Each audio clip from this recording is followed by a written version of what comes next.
So how important do you think a rainy day fund has been for your business? I think that's something that, a lot of people talk about, but it sounds like you are prepared for in some respect during this.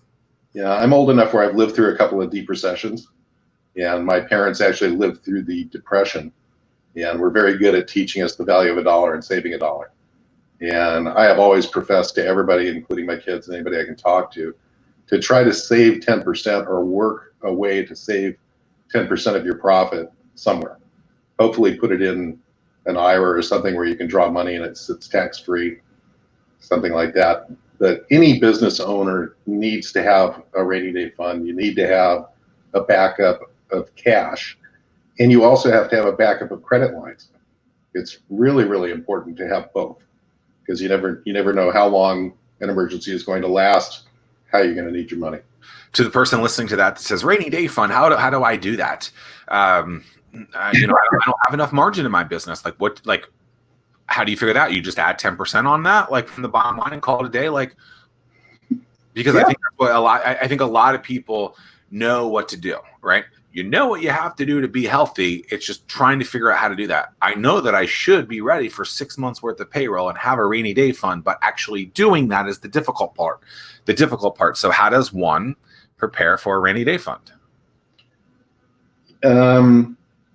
Business, to me, Tim and I have had this discussion many times. To me, it's pretty simple. You buy something at a price, you mark it up, and you sell it. But before you do that, you got to find out if you're selling exactly the same thing as somebody else, how much are they charging for it? And you have to look at where you can sell it close to their price, how you can buy it so you can still make a profit. And then you got to figure all your costs. So if your cost of your lease, let's say, is 10% of your gross sales, and your cost of your employees is 20%, and you got 30% there, you got to figure out what all of your expenses are, and then add that 10% and establish your selling price. That's the only way you can do it. You do it at home. You look at your stuff, you say, I could buy that new Tesla pickup truck.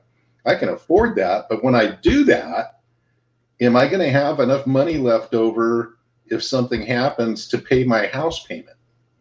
So you have to weigh these things in advance, and you have to treat yourself as a kid, right? Not as an adult. You have to restrain thyself.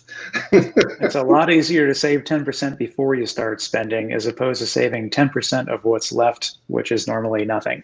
Yeah, I have discussions all the time with people in college through the entrepreneurship program at William & Mary about saving money and all that, and how do you do it. And I said, well, if you get a job at a real company, the first thing you want to do is sign up for all the stock option plans, all of the things that they take out pre-tax, and put them in an IRA, because it won't cost you anything. And they don't understand it until you can actually line item it down and take a calculator and say you're making $1,000 a week. If you take $100 out pre-tax, you might be making $990, but you're not making $900, because they don't figure the taxes into it.